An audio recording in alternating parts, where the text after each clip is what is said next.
Right, everyone, AJ Legend here, and welcome back to another review in the Anthrax discography. As we're going to be taking a look at their fifth album, entitled "The Sound of White Noise." Now, to give a brief history on this one, "The Sound of White Noise" features a drastic lineup change and a drastic musical change. Longtime singer Joey Belladonna departed shortly after the release of Persistence of Time, and once he made his departure, they quickly scooped up John Bush from Armored Saint to fill in that void. So yeah, so this is a so Anthrax went to a completely different, complete overhaul in terms of the vocal department. And with a lot of bands, once you change vocals, that really does mean that your sound changes also. And that's also what happened with Anthrax for Sound of White Noise. It's a very grunge influenced album, as this was released in 1993 during when grunge was really starting to reach popularity. Anthrax, of course, capitalized on that popularity by releasing their own grunge influenced album. And just so happened the producer had to be Dave Girardin, who had produced a lot of grunge albums in his day. But okay, now that all the preliminaries are out of the way, let's get started. Let's see how this thing holds up. Let's see how the new Anthrax holds up. We'll kick off with track one, Potter's Field. And right off the bat, this song does what needed to be done.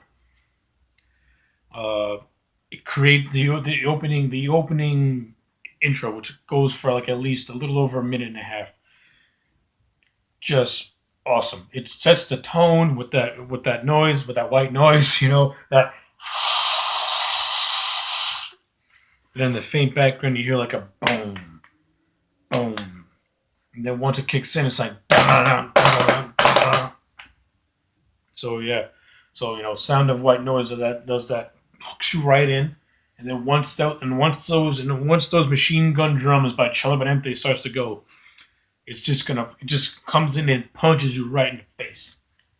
And John Bush's vocals in this song are what you expect vocals from John Bush to be. They're very dark. They're very harsh.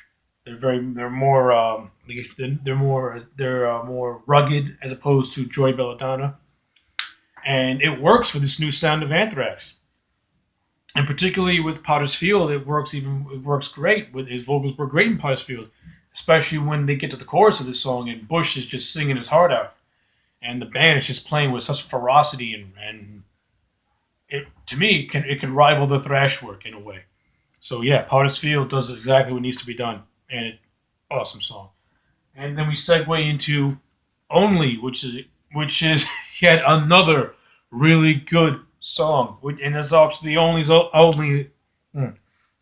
excuse me, and the Only is also the most well known song off this album, which I think is kind of a disservice to the rest of the album because there are a lot of songs to me that are much better than Only. Not taken away from the song Only at all because it's a great song. Got that cool intro, dun, with the drums, and then then boom, boom, boom. Another thing I like about the Sound of White Noise is that it kind of takes from that Persistence of Time in a bit, where you have more like darker sound and more darker lyrics. And that stuff persists of time. It shows in Sound of White Noise that there's keeping with that approach, that more serious, mature approach with this album, and it particularly shows in the song Only, with its music and its lyricism. It's Only, great song.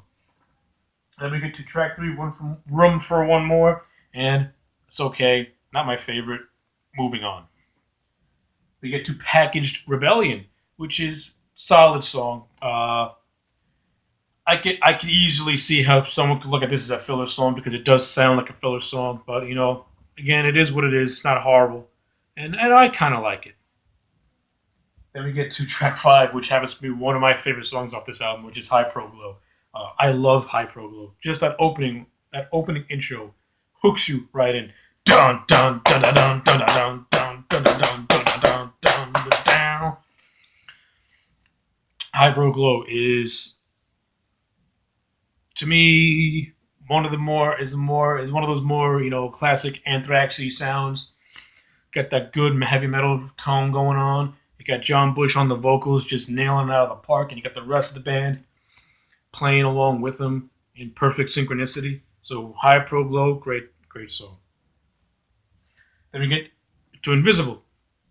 Uh, like track 3, I skip it because that's not really. I just don't doesn't do anything for me. But the song Sodium Pentothal, which is track number 7, has actually grown on me a lot. I kind of like this song. I dig it a lot. I dig the lyrics. I dig I dig the music of it. Sodium Pentothal is something to check out. But and finally we get to track. I'm sorry, I made a mistake. I made a big mistake. Track 7 is not Sodium Pentothal.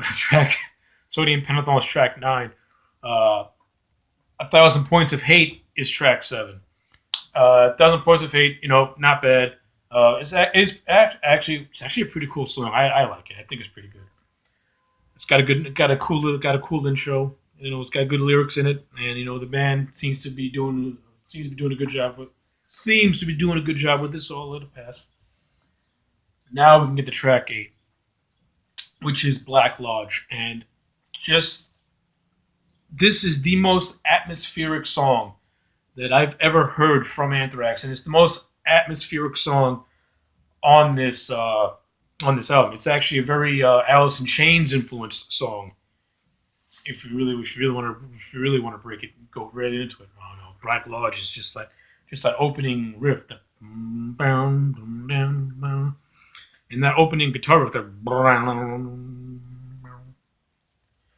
and then you got John Bush's vocals, which have like an eerie smoothness to them throughout the progression of the song. And even when the song kicks in, he maintains that eerie smoothness to him, which just enhances the song even more and just greatens my love for it. So Black Lodge, to me, is the real highlight of Sound of White Noise. Track 9, Sodium Pentothal. I already said that. What I need to say about that, give it a listen to. It's pretty good. Then we get to track 10, which is Burst. And Burst, like Pro Glo, is another Anthrax sounding song. It's got a fast beat to it. It's got pretty fun. It's got cool lyrics to it. It's got good music to it. I actually love the chorus, which is like "drink all day," something like that. So Burst is a pretty cool song. And then we get to the outro, which is "This Is Not an Exit," and it's a good way to book in the album. Not a bad song. It's solid. It does what it needs to do. And I don't really have much to say about that because I don't really listen to it that often. So that is my look at Sound of White Noise. After doing